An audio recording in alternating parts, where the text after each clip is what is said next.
I'll be buried in my grave before I become a slave, yeah. That is what I heard them say way back in the day. I'll be buried in my grave before I become a slave, yeah, yeah. But it seems like since that day, yeah, we have sorely changed.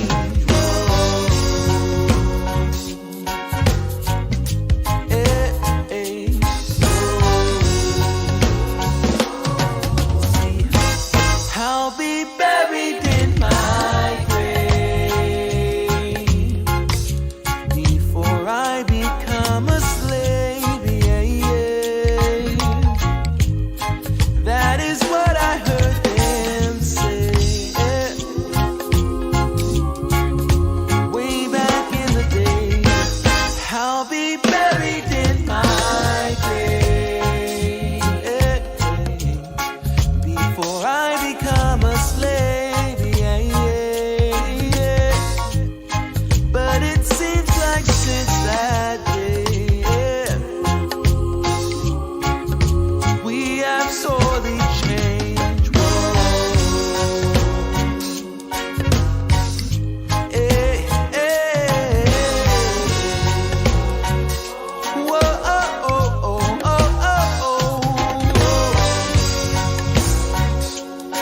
whoa, oh, oh, oh, oh, oh. And now, live from beautiful Myrtle Beach, South Carolina, you're watching My Fellow Americans with your host, Spike Cohen. Yes. Oh, no, my shirt. I didn't know that. Thank you so much. Oh, please. Please, thank you. Oh, gosh. Every week with this. Oh, thank you. Keep clapping. Clap. Clap for the miracle. How would we know that you wanted the miracle if you didn't keep clapping? Welcome to My Fellow Americans. I am literally Spike Cohen, and I just realized my shirt's doing the thing with the green screen. And I don't know why, because it's not a green shirt. It's like a blue shirt. I don't know. Anyway, thanks again for joining today, this week. It's going to be a very special episode. Why? Because you're here. No. But also, it's going to be a special episode because we're going to be talking about something very near and dear to my heart. As you more than likely know, I am a recovering addict, about 16 years clean now, almost 16 years. And I think that the war on drugs is an absolute atrocity, as you know. And unfortunately, it is very difficult to come up with or to have an alternative for those who are in addiction when the police state is often using them as a reason to fill up their jails and push for more jails.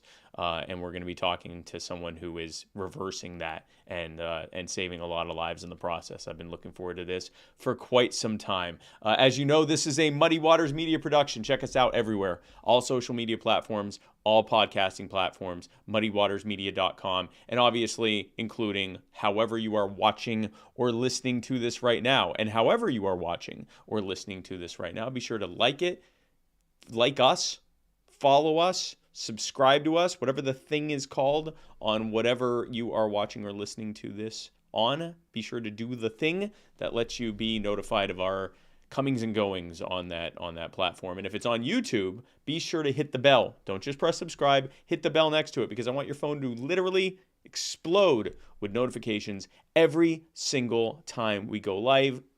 Be sure to share this, of course, right this very second. The last thing I want is for you and your closest loved ones to miss out on a libertarian podcast that's roughly an hour long on a Wednesday evening. Give the gift of Spike Cohen today. Kids, love it. This episode, of course, how could I forget? In addition, you can become a subscriber to Muddy Waters Media. Yes, you too can join the Muddied militia? We haven't come up with a name for what subscribers are, but you can become a Muddy Waters Media subscriber by going to anchor.fm/muddywaters/subscribe. You can, when you do that for less than $10, one penny less than $10, you will get access to exclusive subscriber-only content, as well as an ad-free listening experience on Anchor and on Spotify. And you will also have exclusive access to our monthly private Zoom meeting, the Moneyed Zoom.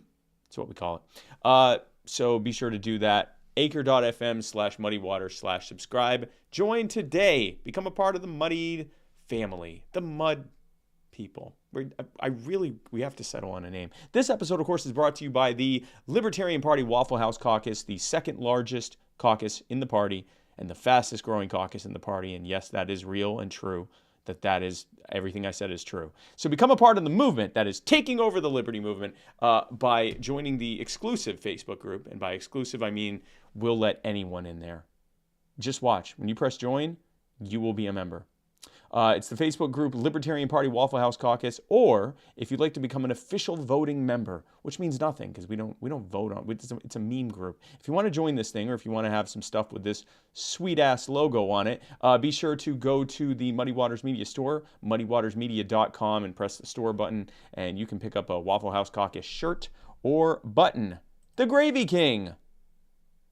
Mudwater, the most appropriately named sponsor of Muddy Waters Media. If you woke up today and said, Spike, I am so sick of coffee. I don't want to drink coffee ever again. What I want instead is masala chai, whatever that is, cacao, mushrooms, turmeric, sea salt, cinnamon, and literally nothing else. Well, folks, I have some fantastic news for you. We have that in a tin. Like the one this man is holding if you're watching this. If you're listening, everyone is seeing a man holding a tin right now. Well, I presume it's a man. Anyway, if you go to muddywatersofreedom.com/mud, you can get a starter pack of mud water, which is all of those things I just said mixed together. And if you're wondering what that tastes like, just picture all of those things I just said mixed together. You're going to want to add honey. But it is good. It's good for you. That's the best kind of good, is when it's good for you. That's what I tell myself when I drink it. Anyway, it's got 1/7 of the cup of coffee, just enough caffeine to get you excited for the day like this, but not so much caffeine that you end up crashing at the end of the day and later in your life suffering from heart problems and high blood pressure like this. There's not really a look for high blood pressure, but you don't need that in your life. So be sure to become a part of the 1/7 of a caffeine in a cup of coffee revolution by going to muddywatersofreedom.com/mud to get your kit today. Defy the power and stitches and glitches. Make the finest tumblers that have ever been made by anyone ever. It keeps your hots hot. It keeps your colds cold. It keeps your lukewarms lukewarm and your tepids tepid. Whatever temperature you put a liquid in this container, it will keep at that exact temperature for an ungodly number of hours. And I can tell you that as someone that owns many of these. They make incredible, incredible product. It also comes with a kit that you can add to the top that makes it into a water pipe, not a bong, a water pipe. It is a legal product in all 50 states. It is used for legal things that are legal. A water pipe kit. Do not break the law. If you go to Defy the Power and Stitches and Glitches, not only will they do free customization, which is insane when you consider the amount of customization that they can do. I mean, they will make something that they will never make again, just for you, for free. It doesn't cost any more. That's crazy. But also, up until the end of this month, if you go to stitchesandglitches.com or defythepower.com and make and order your tumbler, if you use the code MuddyTumbler, you get an additional 10% off. They're practically giving it away. Now, I know what you're thinking. Spike, that was way too many sponsors. I don't want to watch a show that has that many sponsors. In fact, I'm thinking of suing you. Well, good luck, pal, because if you're in Florida, I'm going to sue you back with personal injury attorney Chris Reynolds, attorney at law. That's right, folks. If you live in the Florida area and you've been personally injured, Chris Reynolds would be happy to represent you in court. If you go to chrisreynoldslaw.com, Chris Reynolds will get you just absurd amounts of money. Like just stupid. I mean, he can't guarantee that, but I will, because I have no, I mean, you're going to sue me for jokingly saying, well, actually, I probably shouldn't say this, but I will. Dumb amounts of money. Just big, like the rappers in the music videos where they're pretending that they're calling their mother on the phone, but it turns out, oh, this isn't a cell phone. This is a giant stack of $100 bills. That could be you. chrisreynoldslaw.com. I would like to, the intro and outro music to this and every episode of My Fellow Americans. comes from the amazing and talented Mr. Joe Davi. That's Jodavi. Check him out on Facebook. Go to his SoundCloud. Go to his Bandcamp, jodavimusic.bandcamp.com. Buy his entire discography. It's like $25. He just almost every month or so he drops more hits. Be sure to go in there. Joe Davi, thank you so much. I'd like to thank LeBleu for this delicious, yes, I'm still doing sponsors, this delicious purified drinking water that I drink on most episodes of My Fellow Americans. Bulavanaka. Shout out to Tara and Turks' mom and him as always. The sponsorships are now over, officially, folks. Thank you. And now we get to the real purpose of this show that I'm so excited about. Folks, my guest tonight has been described as a different kind of drug warrior, and he is, I would say, self-described. I would describe him as a serial entrepreneur. He is the CEO of Blueprints for Addiction Recovery, Inc., which is a multi-site drug and alcohol treatment provider in Pennsylvania. He's the co-founder of Second Chance PA, a pre-arrest diversionary program offering individuals opportunities for treatment instead of incarceration. In addition to that, he has been involved in starting or investing in about a dozen other companies. And he is also, like myself, in long-term recovery from addiction. And I cannot wait to have this conversation with him. The work he's doing is incredible. Ladies and gentlemen, my fellow Americans, please welcome to the show, Mr. Chris Dreisbach. Chris, thanks so much for coming on, man. Thanks for having me, Spike. I'm really looking forward to this chat, too. Yeah, no, this is going to be awesome, man. And folks, be sure to ask us your thoughts and questions, and Chris and I will tell you if you are right or wrong. Now, Chris, first of all, we need to do a special shout out, don't we? You are a libertarian, and you were telling us that your mother and father, for the first time, voted libertarian in this the 2020 election. Tell us about that. Well, for the longest time, they've had to listen to me talk about libertarianism. And, for the longest time, I'm not sure if they listened. If they are listening right now, maybe they can comment on that. But, finally, I think they got tired of trash choices being thrown out. And yes, finally, they jumped ship and came over and realized that the right choice is the only two sane options that were available on that ballot. That's right, folks. Annoy your loved ones into voting libertarian. I would have loved to do a study on how many people became libertarians because they just couldn't take being annoyed by it anymore. And they're like, okay, fine. And then once they're here, they're like, okay, no, I'm definitely a libertarian. But it took someone like you're a libertarian over and over. It's like, okay, fine. Just shut up about it. Anyway, what are your parents' names again? Mary and Ken. Mary and Ken, shout out to the two of you. Thank you for joining the movement. We will try to tone it down on the annoyance from moving forward. But thank you again. But Chris, this is your first time on the show. And whenever I have someone on for the first time, hopefully the first of many, I always open by asking you to tell basically your genesis story. Everyone has a reason for why they are pursuing what they are pursuing in life and trying to find fulfillment in. And, sometimes it's an aha moment. Sometimes it's something that's happened over time. But everyone has their genesis story. Tell us the Chris Dreisbach story. Well, that's a long tale, but I think to sum it up pretty quickly, I grew up in Allentown, Pennsylvania, the area of Lehigh Valley, and I had literally everything I needed. I had my mom and dad are still together, as we just discussed. I grew up in a great suburban area. There's really very few reasons for a kid like me to turn out the way that I did, and the way that I did was I got involved in drinking, and I got found marijuana, the very dangerous marijuana. And that was a joke. Please note the dangerous thing. Yes. And then I kind of moved into pharmaceuticals and psychedelics, and I found cocaine, and then I found heroin. And heroin kind of took me to a whole different level and a whole different world, from being a good suburban kid, growing up the right way and doing everything I was supposed to do, all the way into, frequent incarceration, frequent trips to treatment centers, frequent trips to psych wards, frequent trips to different doctors to try and figure out what's going on, just trips to everywhere. We're trying to encounter anybody that could help me figure out what was going on with me. And, that, that was that was a lot of difficulty and a lot of pain and a lot of suffering kind of goes along with that. And not just suffering for me, suffering for my parents, my brothers, my community, everybody around me suffered because of my medical problem. Having substance use disorder literally tore our entire family's lives apart. And it's something that thankfully now, several years later, we know the answer to. We know how to treat it. And that is why I'm so passionate about assisting other people finding treatment and getting help. That's incredible that you're doing that, man. Like I said, I mean, I am someone who, we talked about the first time we spoke on the phone.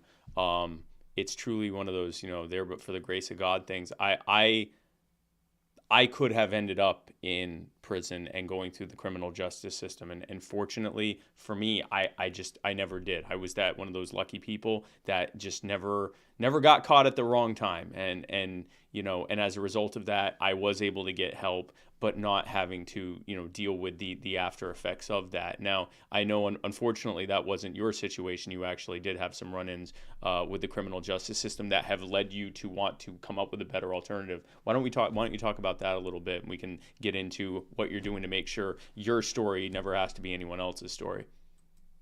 Sure. So 2016, I should probably back up a little bit.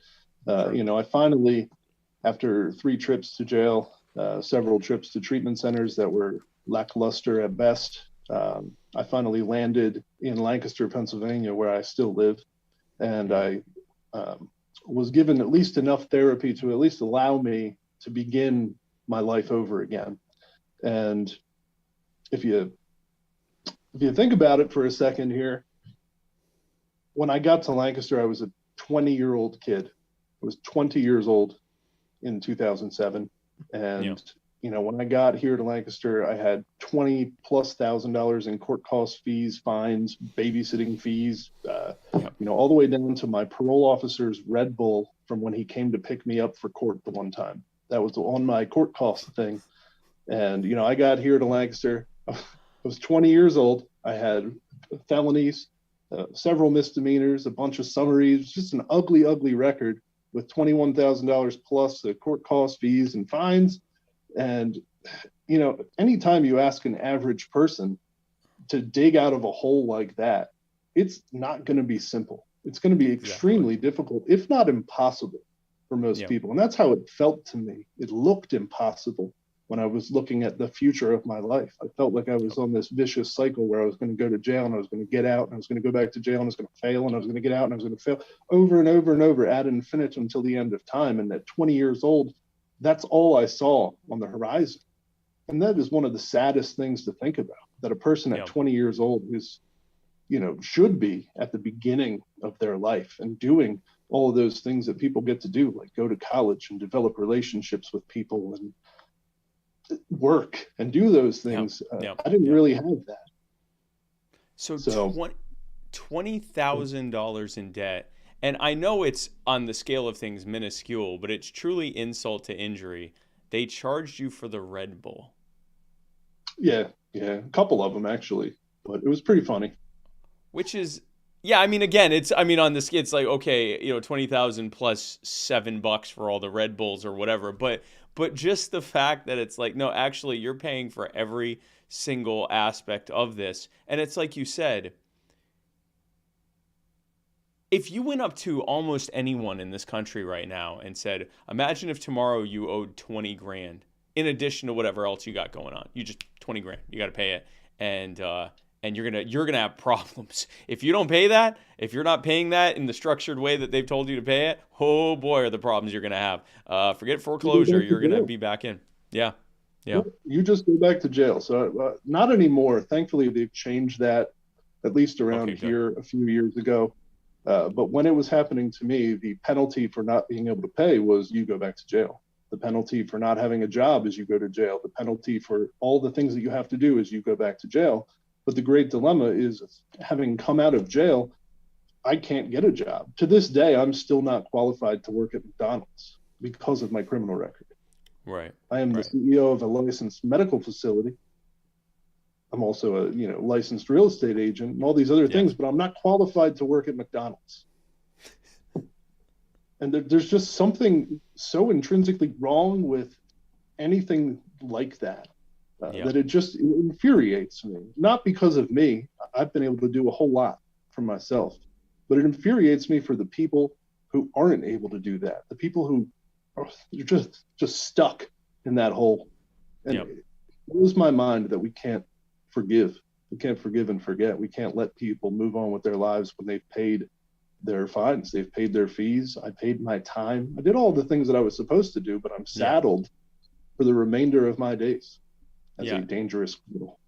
A dangerous, dangerous criminal. And the thing is that for the dangerous crime of putting something in your own body, what's incredible about that is, I mean, thankfully you have a mind towards, business success. You have an entrepreneurial mindset, which is not common. You have a very supportive family that I'm sure has been very helpful along the way. A lot of people that are in addiction don't have those things. They don't have that, get up and go. And it's not even get up and go. They don't have a mindset towards building and growing successful businesses. Most people don't, which is fine.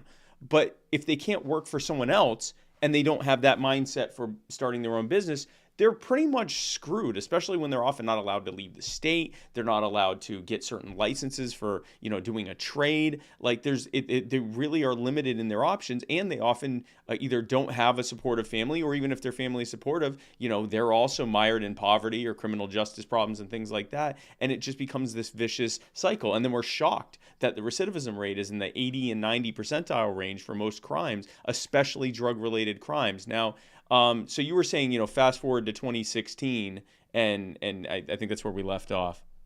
Yeah, well, fast forward to 2016, we opened Blueprints for Addiction Recovery, which is, as you've said, a multi-site drug and alcohol treatment center here in Pennsylvania. And it was probably 2 years later, in 2018, when we were in Elizabethtown, Pennsylvania, and we got a new police chief. And what usually will happen when you have a drug and alcohol rehab in a town, you have to go meet the police chief and say, hey, how are you? Just sorry, we've got a bunch of people recovering from substance use disorder here in your town. There may be some problems occasionally, whatever, And we were expecting to sit down for a 5-10 minute, quick chat.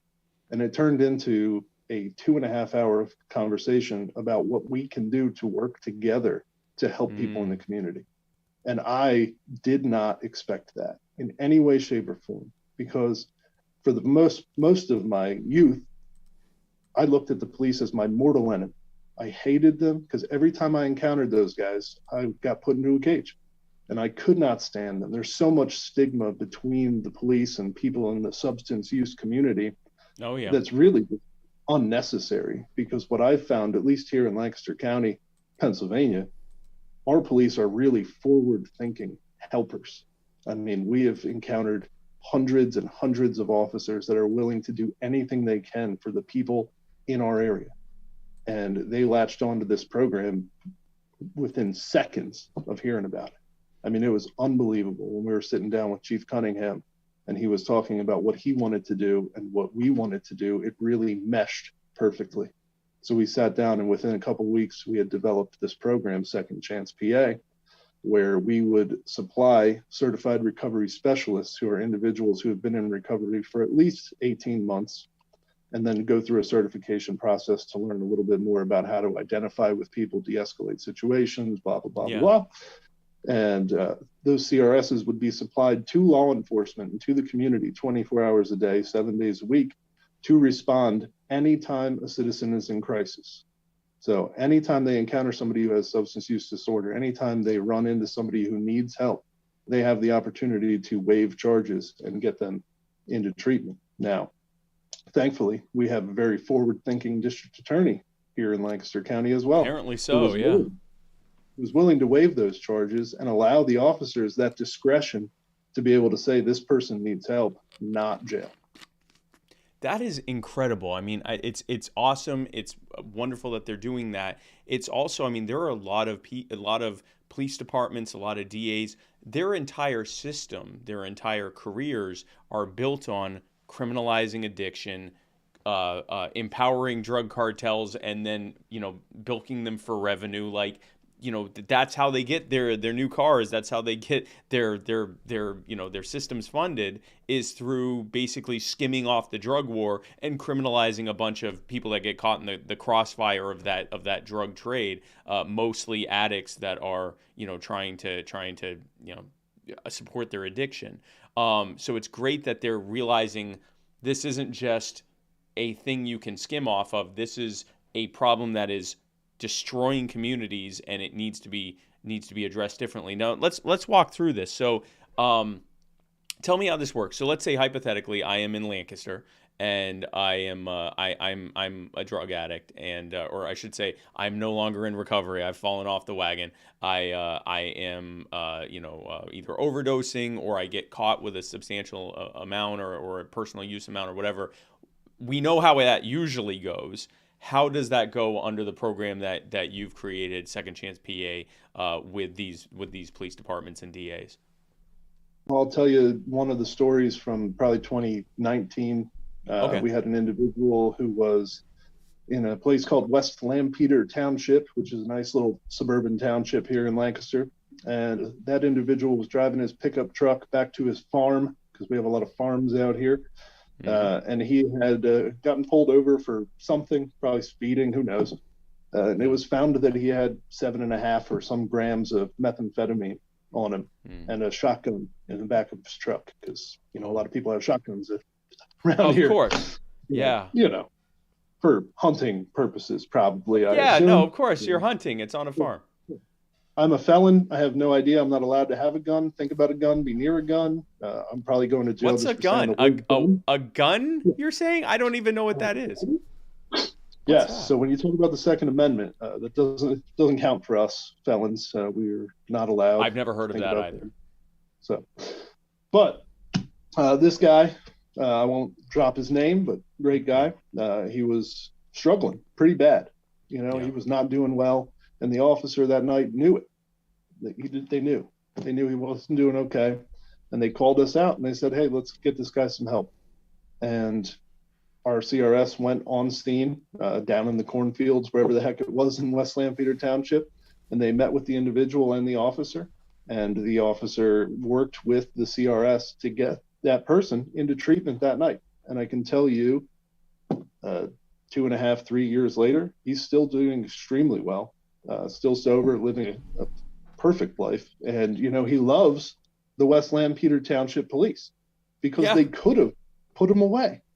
They could have thrown that book at him, put him in the cage and said, look, you're just a criminal. You're a loser. You're a bum. Yeah. And you know what they said? They said, no, I see you as a person, and I believe that you have a chance to get better. Let's do it together. And then the police and the CRS will then work together. The CRS keeps the police informed of how they're doing in treatment, and so on and so forth. And because there's nothing more powerful when a police officer sends a message through to a person in treatment and says, I believe in you. You're doing a great job. That's stuff that doesn't get to happen very often. That stuff did not get to happen for me. And, that family has now been restored. That family has their son back. And, that is just one of hundreds of cases that I can tell you about. And there's nothing cooler than to be a part of something like that, watching a transformation. And I know it, Spike, because you've had a transformation yourself. Yeah. And there's nothing greater than watching that. Especially when you contrast it with how that would have ended otherwise. Let's take a step back. He's in a truck with meth and a gun. Usually that turns into, look at this. I mean, you've seen the Facebook post. Look at this dangerous criminal mastermind with his giant bag of meth we found, and they put it on a table and the dog is next to it. And it's like this this gun, and they make it sound like this guy was a kingpin terrorist, and then all the people, good job, police. Thanks for protecting me from a drug addict who had a shotgun for personal protection. And so they and of course this person's life is ruined. Certainly whatever led them to using meth probably means they're not well positioned to try to climb out of the hole they just ended up in. in, prison, criminal record, not having their addiction dealt with or addressed, so they're probably still on whatever they were addicted to. And instead, on the scene, a specialist in dealing with people that are in addiction shows up to talk to them. Just taking a step back, how does that go? Like, okay, so the CRS shows up. What kind of conversation is had there? This is fascinating. That's a different conversation in every case. I mean, there are so many different ones, but something like that probably would have been hey man, you're standing here arrested effectively. This is probably not going very well for you. Do you want to do something a little bit different? And a lot of times, people will see the dire situation that they're in and be able to understand at least enough to say yes, and at least enough to let us do something for them and give it a shot. And that shot and that opportunity is all somebody needs, because that's all I got in 2007 was an opportunity, and I took advantage of it. What I want to do is give that opportunity to as many humans as possible. That is incredible. So they get a person on the scene who basically talks about their options here, which, I mean, you want to talk about having a position, negotiating from a position of strength. You're sitting there going, listen, we can get this go one of two ways. You can have your life ruined, or we can help you, and you can actually, because your life was already getting ruined before you even got here, let's face it. And now here's an opportunity for you to restore it. And then so your program, Blueprints, works with this person, helps them to get the care they need, counsels them through it, helps them through their rehab and everything else, stays in touch with the officers, who often in turn stay in touch with the person in recovery to let them know that they're doing the right thing and what a great job. And I believe in it. I almost shed a tear on that. That's absolutely beautiful. And then they come out of it, and they are, so just to be clear, they have no criminal record from this and have the opportunity to essentially walk away from this not just unscathed by the criminal justice system, but actually made whole and no longer in addiction. Correct. And that's the end goal, is for them to resume a vital place in the life of their families and community. And, however we get to that point is however we get there. For everybody, it's different. As you know, substance use disorder and addiction is a very personalized, individualized thing. Yep. And, what works for you might not work perfectly for me. What works for me might not work for the next guy. And that's why it has to be treated as an individualized thing instead of a blanket tossed over a problem like it has been since the dawn of time, basically. And, I think the first case that we were set to launch on January 1, 2019. And the first case that we had came about 2 weeks earlier. We had just done a training with the two police departments that we started with. And in the training, we go over the brain science of addiction, which is something that almost zero police officers have heard about. We talk about the continuum of care and what it takes to get somebody from hopelessly addicted to living a life of purpose. And then we talk a little bit about my life and kind of how that, relates to that brain science and relates to that continuum of care. And what happened was later that night, we did the training at 4 a.m. and 4 p.m. because that was their shifts. And later that night, 2 a.m., the next morning, I guess you would say, one of the officers, a sergeant who was pretty close to retirement, probably the last guy I thought would ever make a call to us. He encountered a woman who was passed out behind a dumpster at Kmart, and she was drunk. Yeah. And I guess when he shined the flashlight in her eyes, she woke up and swung at him, because when you're drunk and passed out, you don't know what's going on. Yeah. You don't know what's going on. You have no idea what's going on. Yeah. He had the foresight to think, oh my gosh, maybe I can get this lady some help. And he called me on my cell phone because we didn't even have a phone number set up yet. He called me on my cell phone at 2 a.m, and I grabbed a CRS and we whipped up and met this lady, and the CRS got her into treatment that night. It further turned out that she was a registered nurse, and had she gotten charged with this crime of swinging at the officer and being drunk in public, and She would have lost her license. She would have lost her job. She would have been, God knows what would have happened to that poor woman. But right now, she is almost 4 years sober. Probably a great nurse. She's probably doing way better at all of those things. All because that one officer had the foresight to say, this is a human and I need to treat this human as a human and get her help. So I'm not going to lie.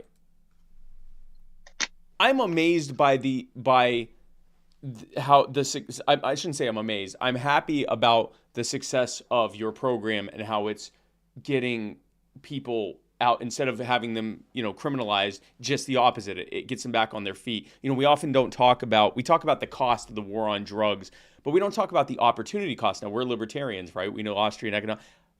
The opportunity cost of all these people who could have been productive and contributing members of society, and instead run up a bunch of costs in the criminal justice system. You lose all of the money that they would have made. Their ability to support their family is gone. The ability to support themselves are gone. They often end up because of being criminalized and being traumatized through the prison system, they end up themselves becoming violent. Like, we don't often talk about the opportunity cost. That all is amazing. What further amazes me, and probably amazes me even more, is that so far you've told me a story about officers that encountered someone with meth and a gun, and then another officer who got swung at. And in both cases, these officers responded, I think this person needs help.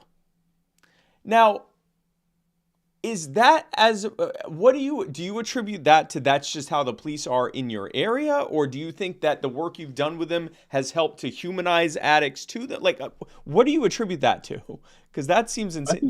That's what's impressing me the most right now.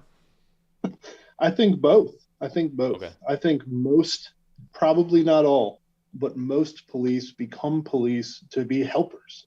They become police to serve. Yep. And not everybody, because I'm sure there are some terrible ones. But yes. I think at a base level, even if we're all growing up as kids, being a cop looked like a cool job because you get to, do stuff and help people and, whatever it is.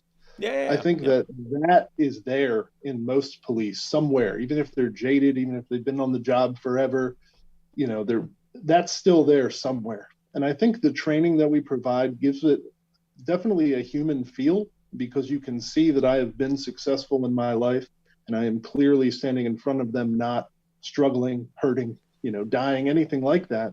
But my history has shown with multiple arrests, multiple, horrendous detoxes in jail, multiple, burglaries, robberies, things that I should never have done, never would have done in my right mind.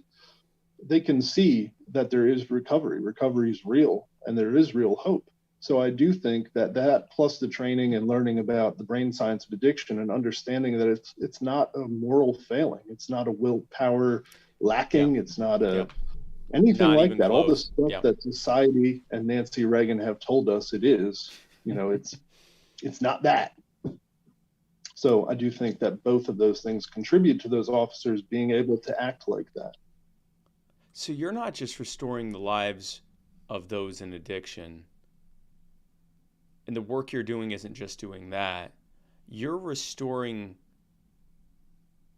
a lot of officers' purpose and understanding of, at least when it comes to addicts, how that recalling that these are people, and also that they're not an abstraction of the addict that's ruining our community. They themselves are a victim of what's happening as well, but also in how to deal with them. So there's layers here of what's happening. Yeah. Now, to a point, because obviously, nobody ever held me down and forced me to drink. Nobody ever held me down and forced me to shoot heroin. So I made a lot of very selfish, terrible choices to get me to the point where I no longer had a choice in my brain.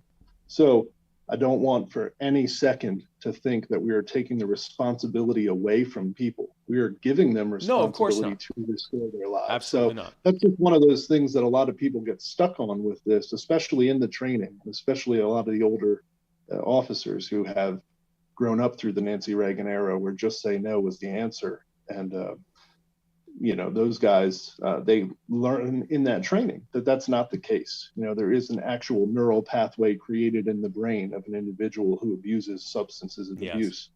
And Yep. when they learn that science, coupled with an actual example of recovery, I think it's just too compelling. The evidence is too compelling for them to say, oh, well, screw these guys. They don't know what they're talking about. That they have to look at it and they have to see that it's real. And then when they make that first call, it's unbelievable. I mean, it brings up another one from that area, West Lampeter. We had a guy who, I don't remember the exact circumstances of his case, but he was struggling. His family was, not doing okay as a result of it. And the officer down there made the connection with them through a domestic disturbance or something. And, she called us in and we got him into treatment that night. And that individual now works for Second Chance PA and goes out on responses. And the officer in question, she still gets a Christmas card every year from that individual's mom and that individual's grandma, because they are so thankful to have their son back, their grandson back. And they're just so thankful that that officer had the compassion to treat him like a person instead of just shove him into the system that's not going to do anything for him. An officer got called out to a domestic disturbance, which presumes there might have been some, I don't know this, but presumes there may have been some actual, like an altercation or at least the threat of such, which means that typically an officer responding to that, there's a heightened level of adrenaline and potential escalation of force. And instead, the officer showed up and again said, this person needs help. And then now they're like friends and that person is now helping in your organization. Paul Boyd made an incredible point, and I think that speaks to what you're saying. We're talking about recovery for addicts. If there are law enforcement officers who have been, structured to believe that law enforcement is this sort of like feedback mechanism of harming people back who are doing harm in the community, that kind of becomes a sort of addiction in a way. And you're teaching them that's not true. And here's actually, you're dealing with people with medical problems. You wouldn't beat someone up for having a broken leg and wincing if you got near them. So you wouldn't treat it this way. You're doing recovery work for some of these officers as well. Actually, in a lot of several cases, at least, we've run into officers and or members of officers' families that we've actually been able to do interventions on and get into recovery just as a result of those trainings that we've done. Wow. And yeah, I mean, it's some unbelievable stuff. The one training we did, an officer, because I give out my number at every training so that anybody can call me, text me anytime, ask me questions, whatever it might be. And that officer waited until later that night, and he had drank several beers, to get up the courage to call me and just say, how much he appreciated what was going on and that he and his daughter were struggling with addiction, and asked me to come help. And just, these are people I looked at as my enemy for the longest time. And there's just something so freeing and so powerful to be able to look at them as people. They're no different than we are. They're just people who have jobs that they're just people with jobs. With our lifestyle sometimes. That has been something I have continued to struggle with is I've been a libertarian and an anarchist for quite some time. And I was very fuck the police for a while. And it is interesting getting involved in running for office, which meant talking to libertarian cops who said, and again, I still believe, as long as there is a war on drugs and a war on guns and a war on poverty and so forth, that I think officers should be taking a much more active role in not just saying I'm doing my job and making that okay. But I realized the lengths that I go to remembering that I'm dealing with human beings, I often was not applying to police. And that is something that I have to consistently remind myself when I will see, some cops bragging about drug hauls and, bragging about, there was one that was bragging about taking signs from homeless people that said, God bless, and basically soliciting or whatever. And remembering, like you said, at some point, something got screwed up there. And it's folks like you, and I know you know this, but I'm making sure everyone knows this. You're helping those cops recenter, if they were ever there for a noble reason, which I agree with you. I think the vast majority are. If they were there for a noble reason, you're helping them to reconnect with what that noble reason was. Because for a long time, it's, well, I'm the sheepdog and I need to protect the sheep from these wolves, and they're just wolves and they're bad guys. And it's like, no. You're not white hat. They're not black hat. You're human beings. Everyone is in a situation. Everyone needs help at some point. You get to be the one who gets to help these folks. And I think that's absolutely beautiful. Here's a couple comments that we've had. Just a bunch of people, fantastic, wonderful. We love this. I love this so much. Someone asked me to post the details on my page. That's not all we're going to be doing. We're going to be working directly with Chris. You Are the Power is going to be working directly on this. We're going to try to do everything we can. We'll talk about that in a second. AJ Campbell says, thank you for sharing your success. Thank you, AJ. Tim Weissong, and this dovetails well into what I was about to ask you. Tim Weissong says, this needs to be duplicated everywhere. Let me ask you about that, because my understanding is you are now up to, this isn't just in one borough or one district. Tell us about how you've been expanding recently. So we have gone in December 2018, we started with 2 police departments, and those 2 police departments were Elizabethtown Borough, which is 2 square miles of not a whole lot happening here in Lancaster County, and Northwest Regional Police, which is the 45 square miles of cornfield and highway surrounding Elizabethtown Borough. And since then, that's an accurate description. You can look it up. It's real. I believe you. Since then, we've expanded to 24 police departments in our county. And that covers the entirety of the county, save one very old, very crusty police chief that will hopefully retire soon. Yes. So this is something you are expanding it through the county. I assume this is something you want to see statewide? Yeah. So we've talked to the Office of the Inspector General, which has a Citizens Commission on Policing to keep an eye on the state police and just how they operate. And I love the work that they're doing. And they're talking about trying to expand this a bit. And as you might imagine, it's been very difficult, especially here in Lancaster, which is a very, very red, super conservative, ultra conservative area, and Pennsylvania. No, I know where you are. Yes, you know Pennsylvania. I mean, we're not that bad here. I have very close loved ones and family in the Hanover area. That's right. We were talking about that. Yeah. We've grown pretty tremendously. We started out self-funded because nobody would fund something this crazy. So we paid for it out of pocket because we believe in this program. We believe in this model, and we self-funded it. So eventually, after about a year and some change of proving the concept, the federal government hucked some money down to the state, and I'm sure some of it disappeared.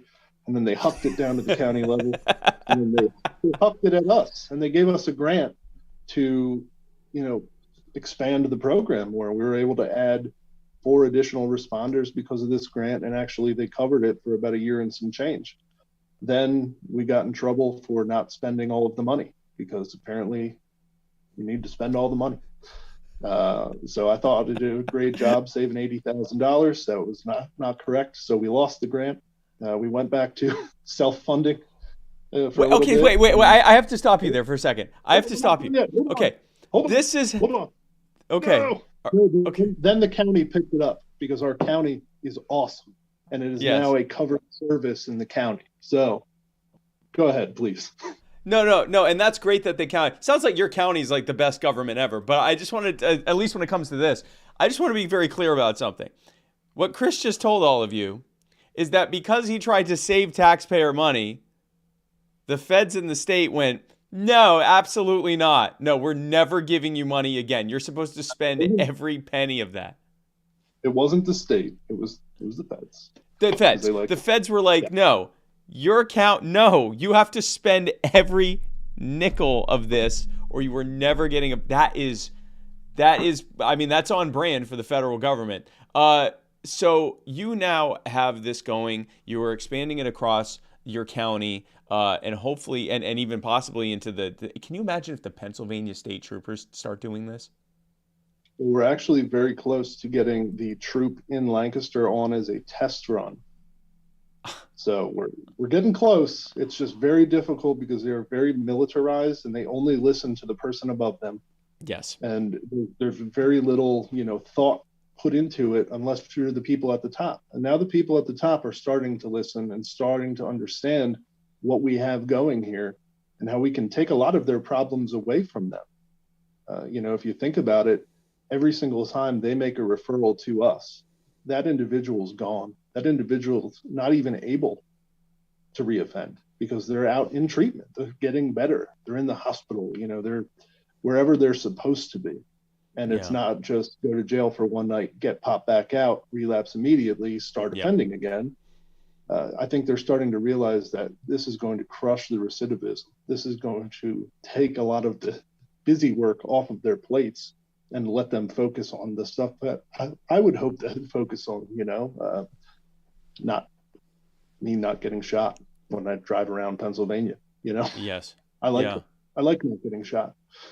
I mean, it's a great, one of my favorite things in a given day is to not get shot. I highly recommend it. Because you're reducing violent crime. Like this is across the board, this is solving so many problems that the criminal justice system has not done much to help. They've been treating everything as a mole to be whacked in an endless game of whack-a-mole. But the problem is the moles come back stronger and stronger and stronger and bigger and bigger and bigger and more traumatized. And it's not actually fixing the problem. One of the things that I think is changing this is because the public is getting sick of the war on drugs, even if they don't think drugs should be legal necessarily, or they don't think that the harder drugs should be decriminalized, they at least recognize the way of doing it this way ain't working. Even if it's still supposed to be illegal or whatever, at least this isn't working. And so if for nothing else, it's in their best, even if they don't have a heart, even if they can't be humanize this for them, at the very least, they need to get reelected. So, I mean, if nothing else, you can demonstrate that you can be the politician that said that I was going to fix the recidivism rate, I was going to clear out our jails, but also reduce the crime rate, and that this is the way to do it. I was going to end or greatly reduce the overdoses that are happening in our state, in our county, and so forth. And this is Justin is saying in the chat to protect their budgets. I mean, if nothing else, to protect having access to control of the budget and everything. This is it's incredible, man. It's great that you're doing. What I want to ask you is, and we can talk more details about this. Is I'm actually starting part of the reason I brought you on. I'm starting an organization called You Are the Power, and without going into too much detail on it, it's basically going to be a single issue, localized activism organization for libertarians to work with everyone on identifying problems in our communities and then identifying the solutions to those problems and hear me out here, going and trying to implement those solutions by going to the people in office, bringing a large enough group of people to show that it's politically advantageous for them to do so and actually push for those goals to happen. The reason I bring this up is I would like to work with you in the future, now and in the future, to help expand blueprints and blueprints for addiction recovery and Second Chance PA, not just within PA. I would like to try to take this model to other places that are receptive to it and see if we can have a Second Chance America. Would you like to be a part of that? 1,000,000,000% yes. Awesome, that would man. literally make my life. I mean, I've spent thousands of hours over the last 3 years, training police, riding along with police, just kind of learning about them and really getting to know them on a one-on-one level. And even the county politicians around here, there are 0 elected libertarians anywhere near here. I think there might be 1 or 2 in another county or something, but it's a very non-politicized thing. I mean, we have Republicans, we have Democrats, and they work literally together to make this happen. And nobody makes this political in any way, shape, or form. It's about the community, and it's about people. And it is about restoring their lives. And I'm so thankful that we have people here that allowed this perfect storm to come together to prove a concept that works. That So is yes, awesome, I will man. work with you. Absolutely. Well, I look forward to it, man. I look forward to pushing this around. A bunch of people are joining on right now saying what I missed. It's been an hour, guys. Like, come on. So, long story short, you're going to have to listen or either watch the whole thing when it's over or listen to it. But long story short, this is Chris Dreisbach, and he and I are going to end the war on drugs and addiction in our lives. Long story short, I mean, you can unpack it a little bit more than that, but that's basically, we're about to work on doing that, starting in Central PA and then working out from there. But I think it's incredible, man. I am so happy that you are on and that we got a chance to talk about this. I would definitely like you on more in the future. We're going to do updates on how this is going. I cannot wait to get started on this. But I want to ask you, because you have been an incredible guest. Well, I want to mention, so the Scientific Libertarian says 0 people have died in a safe usage clinic, which is less than the number of people who have died in a Chuck E. Cheese, which is quite an interesting statistic there. I'll agree with that statistic. I mean, it's probably true. I'm sure it is, because I've been to a couple Chuck E. Cheeses that were pretty rough, so that makes sense. But before I let you go, I seriously, I'm so thankful for you, what you're doing, and also for being on the show. But before I let you go, I want to give you a chance to give your final thoughts. Let people know how to reach you. Let people know if there's anything coming up that they can help with in PA. Whatever you want to talk about for however long you want to talk about it. Chris Dreisbach, the floor is yours. Well, I'm going to mute myself just to, I mean, you can say. Well, I think first and foremost, if anybody's watching this that is struggling with addiction, the most important thing to remember is you have a medical problem. It's not your fault. It's not a failing. You're not terrible. You're not a criminal. You're not bad. Get help. Reach out. Ask members of the community who are in recovery for help. Call SAMHSA. Do a Google search. It's 2022. Go to blueprintsrecovery.com. We're always happy to help anybody, anytime. That's the most important thing that I want to get out of the way. But also, if you want to get involved in this, go to your elected officials, go to your police departments and say, why aren't we doing this? Why aren't we treating humans like humans? Why are we still putting people in cages? Why are we acting like it's 1972? It's 2022. Let's move into the 21st century together. Let's help our neighbors, help our families, help our friends get better. And we sit here with an entire generation dying, overdosing on opioids. I can't even tell you the hundreds of friends that I've lost. I can't tell you the hundreds of families I've seen torn apart, all because of something that is treatable and preventable. And it's completely unnecessary for it to continue happening. We have the answer to addiction. We just need to spread that around a little bit more, break down those stigmas, come together and beat this thing. And really, thank you, Spike, for bringing me on here, because this has been a blast. I didn't even realize it's been an hour. It only felt like 15 minutes. It went by quickly, right? By the way, and thank you. And like I said, we're just getting started on this. We're going to do some incredible stuff together, man. And I have to give another shout out, because Mary is still watching. Mary, this is for you and for Ken, and I will say this as someone who also is a recovering addict and who is also incredibly grateful for very supportive parents. I am certain that there were times when supporting this young man right here wasn't quite as pleasant as it is right now, and that you still did it because you loved him and you knew what he was capable of doing and you knew that he was going to get past it. Now look at what he's doing. He's saving lives, and you have a very big part of that. I don't even know the full story, but I know the full story. I know that your support is a major instrumental part of why Chris is still here with us, why he's healthy with us, and why he's doing the incredible things he's doing, which we are just getting started on. So huge shout out for you, the least of which for voting for me. I mean, that's on the scale of things. I mean, again, I brought it up because that is important that you did, and I thank you for it. But that is the least of what I thank you for. Thank you for this young man, and let me make sure I'm pointing correctly, and for the work we're about to do. And so shout out to both of you. Chris, lots of love. We are going to get a lot of really great stuff done. I can't wait to get started on it.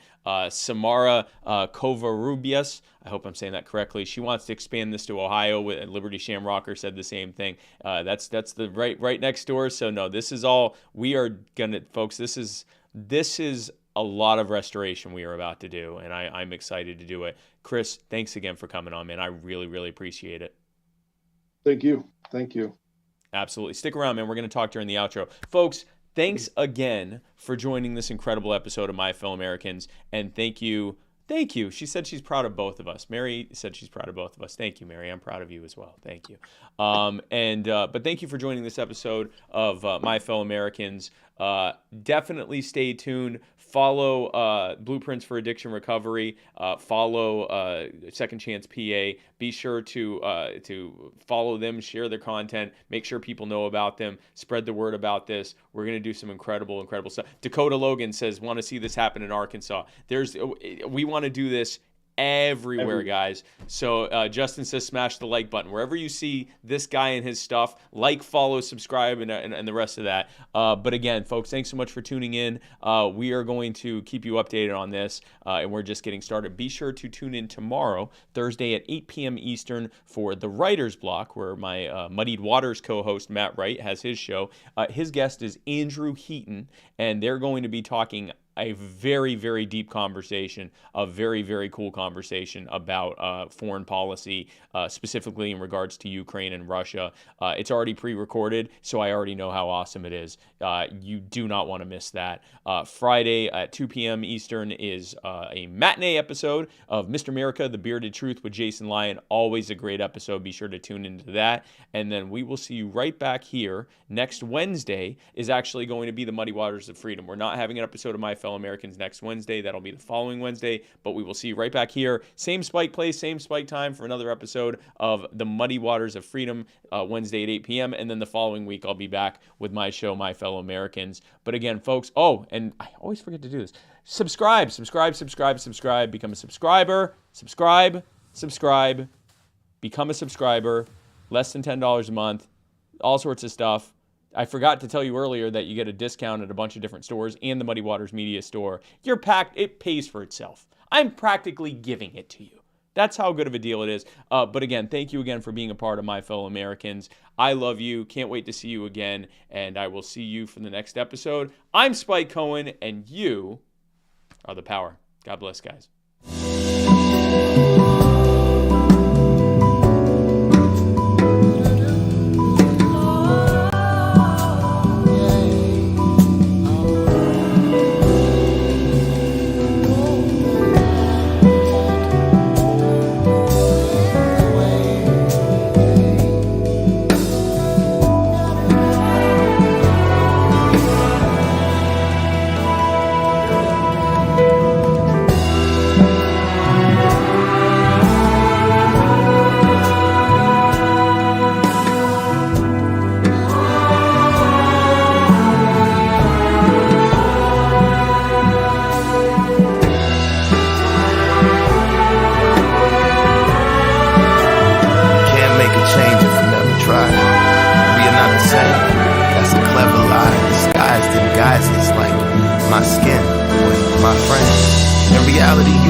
Put an ease to the minds like mine. So sometimes darkness is all I find. You know what they say about an eye for an eye in a time when the blind lead the blind. Who am I to deny I would cry when a loved one dies? I recognize that body outside, bullet holes in the body that was alive. Now confined to a chalk outline. Find out how, but you never know why. It ain't even make it to the news at 9. It ain't even make it to the news at 9. That's my sister, mother, father, brother, son. That's one of mine. All these years I close my eyes, open up to only find I'm in line. There's a pointless murder happening all the time. Either lose your life or mine, caught up in them versus I. That ain't how it started, nah. How were we supposed to survive? There's a war going on outside. Who would want to raise a child? Whom to